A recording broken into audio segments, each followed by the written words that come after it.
Assalamualaikum warahmatullahi wabarakatuh. Untuk sahabat ZL Channel, video kali ini agak sedikit berbeda dengan video-video yang sudah-sudah. Jadi untuk video kali ini kita akan membahas sedikit tentang breeding murai batu. Namun untuk di awal ini saya pribadi mengucapkan mohon maaf. Ini bukan maksud saya ataupun maksud kami untuk menggurui, namun hanya ingin sharing dan berbagi pengalaman saja. Jadi untuk para senior, mohon maaf kalau mungkin dalam penyampaian saya ada yang kurang pas ataupun ada yang kurang masuk dalam penilaian dari senior-senior sekalian. Tapi ini yang saya jelaskan dan saya paparkan adalah sesuai dengan apa yang saya lakukan dan saya terapkan dalam breeding saya sendiri. Untuk sahabat ZL Channel, dalam breeding murai batu ini memang sudah banyak sekali dilakukan oleh orang-orang, dan termasuk juga saya ingin mencoba dan belajar tentunya. Alhamdulillah untuk breeding murai batu saya ini saya katakan sudah cukup berhasil karena dia sudah mau berproduksi.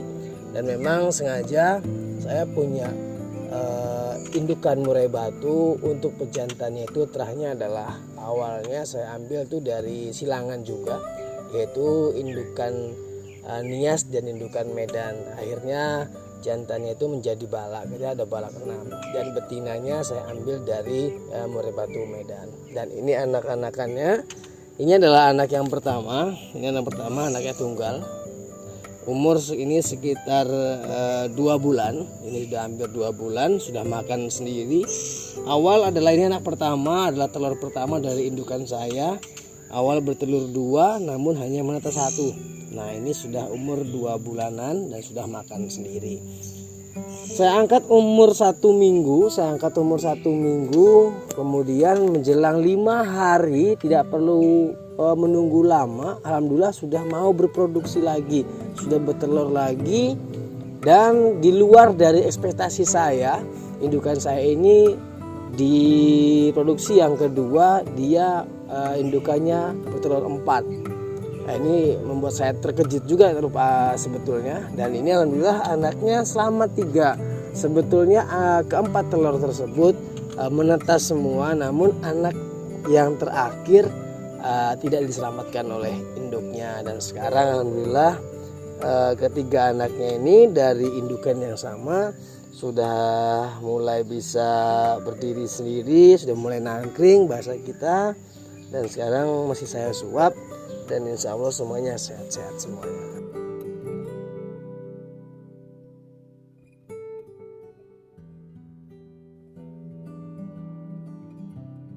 Kalau untuk umur ataupun usia yang baik ataupun yang bagus untuk indukan murai batu itu biasanya kalau untuk yang bejantan itu saya ambil dia minimal 2 kali mabung supaya dia agak sudah lumayan mapan.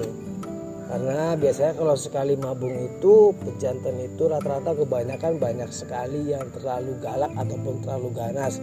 Jadi kebanyakan betinanya itu habis di KDRT sama pejantannya. Jadi kalau bisa untuk sahabat ZL mungkin yang ingin juga belajar untuk breeding, untuk bejantannya itu kalau bisa memang ambil usia yang sudah mapan, minimal 2 kali mabung ataupun mungkin sekitar usia 2 tahunan.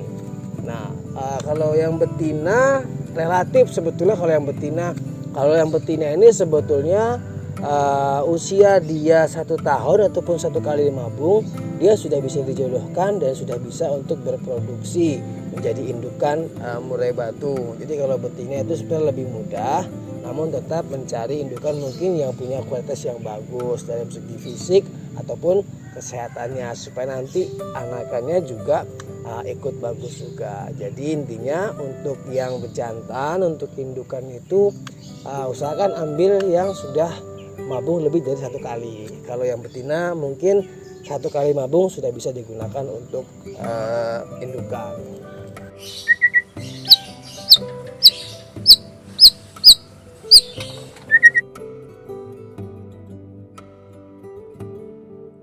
Kalau untuk rawatan hariannya sendiri sebetulnya saya cari cara yang tidak merepotkan diri saya sendiri intinya. tapi hal penting-pentingnya dalam breeding murai batu tetap saya penuhi.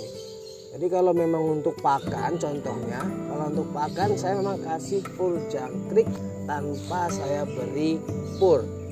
Jadi full jangkrik ini tujuannya supaya dia lebih cepat birahi, lebih cepat meningkatkan hasrat si burung ini untuk proses kawinnya. Nah, makanya tidak saya berikan pur, karena banyak pengalaman juga saya belajar daripada senior saya yang sudah terlebih dahulu melakukan breeding murai batu ini. Kebanyakan yang dicampur dengan pur hasilnya anakannya kurang maksimal ataupun juga ada yang kurang sehat karena proteinnya kurang. Jadi full jangkrik, sesekali selingi dengan kroto ya, karena juga kroto kandungan proteinnya juga tinggi, maka bisa cepat meningkatkan birahi si bejantan ataupun betina murai batu itu sendiri supaya bisa cepat bereproduksi. Nah, setelah itu berikan cacing.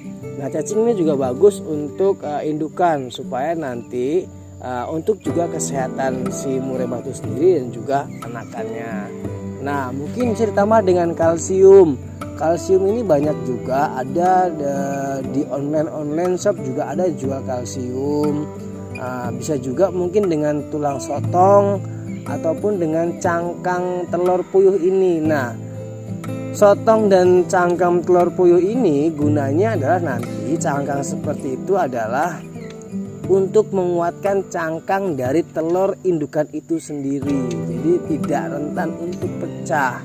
Nah, kalsiumnya sendiri untuk bekal si anakan nanti supaya tidak ada yang cacat, mungkin contoh dari kakinya tidak ada yang pengkor dan segala macamnya. Jadi makanya banyak hal-hal seperti itu yang harus kita perhatikan, dan kebersihan kandang juga harus dijaga, seperti mungkin tempat minumnya, tempat makannya, kebersihan juga harus dijaga.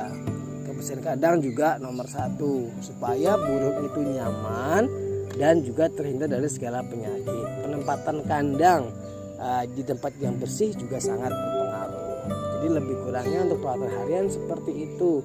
Yang penting pakannya jangan sampai kurang.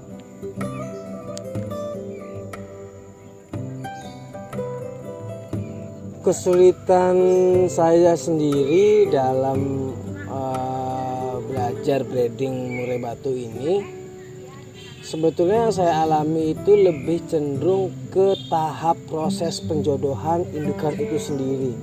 Karena memang setelah saya geluti, saya pelajari untuk breeding murai batu ini, di fase penjodohan indukan ini memang yang sangat sulit buat saya. Karena saya ambil indukan-indukan ini adalah saya jodohkan sendiri. Saya bukan mengambil indukan dari orang yang memang sudah jodoh, tapi saya memang menjodohkan sendiri. Akhirnya beberapa tahapan yang saya lakukan sendiri, mulai dari saya jejerkan indukan jantan dan juga betinanya selama beberapa minggu. Kemudian setelah itu saya masukkan lagi betinanya ke sangkar besar supaya menguasai lingkungan. Baru saya masukkan setelah beberapa minggu, mungkin 1 minggu atau 2 minggu, saya coba masukkan pejantannya. Namun di situ juga tidak sekaligus langsung berhasil. Namun di situ kadang ada beberapa indukan pejantan yang langsung menghajar ataupun meng-KDRT indukan betinanya. Nah, disitulah untuk sahabat ZL yang memang ingin belajar breeding harus lebih bersabar dalam proses penjodohan. Nah, kesulitannya seperti itu. Kemudian kadang kita dari proses pencarian pakan seperti jangkrik juga itu juga untuk sahabat ZL lebih antisipasi mencari agen ataupun mungkin penjual jangkrik yang memang punya stok banyak. Jadi kalau pas kehabisan ataupun sudah minim persiapannya, bisa langsung ambil supaya tidak kehabisan pakan seperti itu. Karena kalau sekali kehabisan pakan, maka si indukan tersebut juga nutrisinya akan kurang, karena indukan-indukan ini sudah tidak makan lagi pur tentunya, sudah kita full dengan jangkrik ataupun kroto. Nah, kesulitannya seperti itu. Bahkan Saya pernah juga mencoba dengan kandang seadanya dan saya tempatkan di tempat yang kurang steril ataupun kurang bersih. Ya memang hasilnya juga kurang maksimal. Dia pernah berproduksi namun anakannya ada yang cacat dan segala macam. Jadi kalau saya alami selama ini yang lebih sulit adalah proses penjodohan indukan itu sendiri. Selebihnya kalau sudah jodoh, asal pakannya lengkap, pakannya komplit, nutrisinya lengkap, insya Allah akan berjalan dengan lancar sesuai dengan apa yang kita harapkan.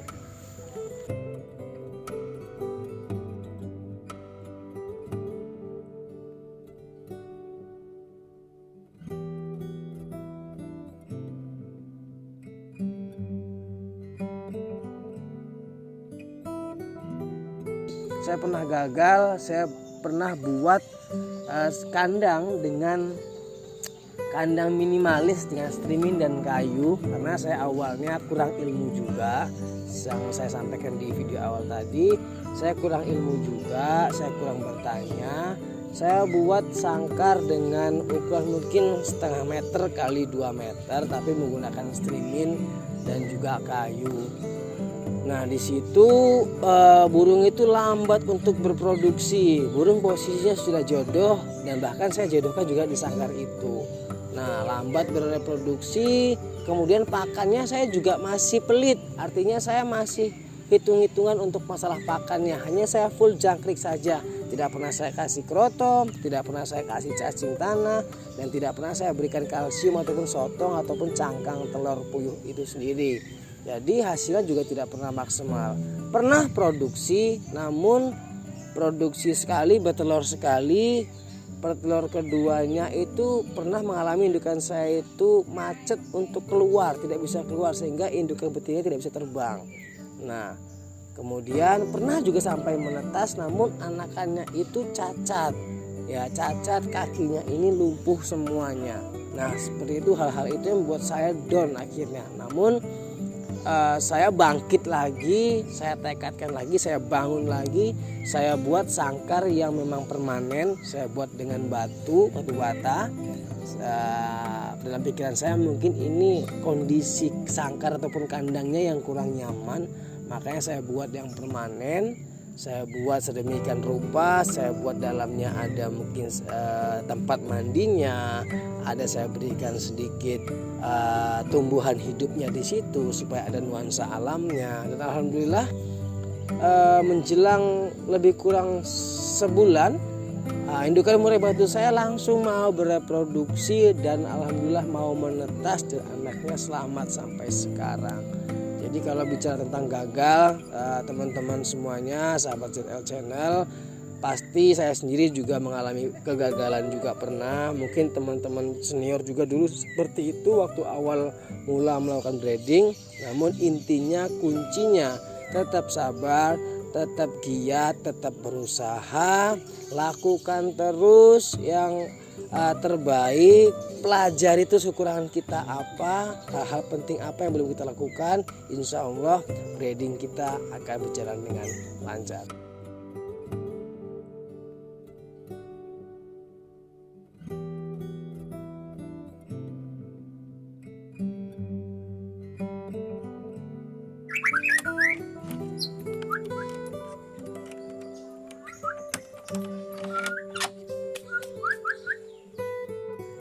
Sahabat ZL Channel, jadi itulah tadi mungkin sedikit pengalaman saya tentang breeding murai batu.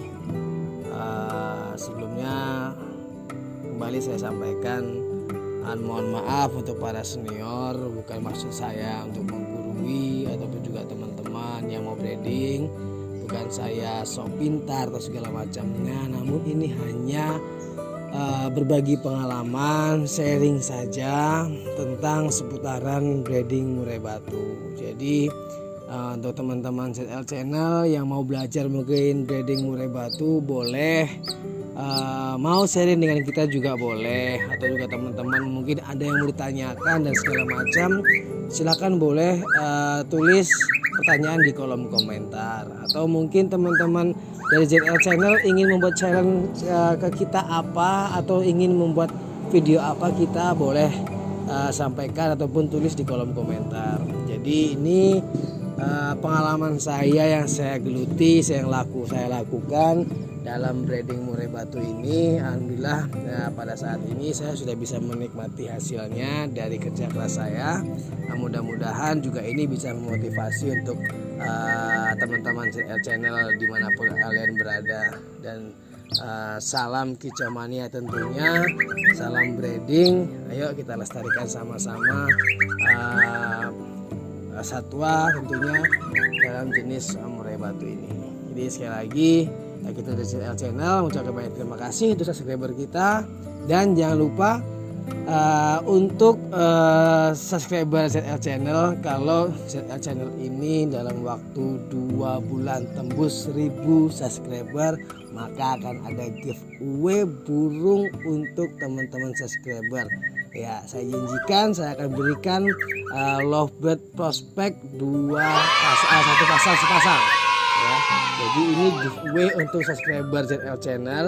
Kalau ZL Channel dalam 2 bulan ini tembus 1000 subscriber, maka akan saya berikan giveaway lovebird prospect 1 pasang. Jadi jangan lupa like, comment, subscribe, dan juga tulis komentar di kolom komentar kita di sini. Jadi sekian video kali ini, mudah-mudahan bermanfaat. Salam kicau mania dan sukses selalu untuk sahabat ZL Channel.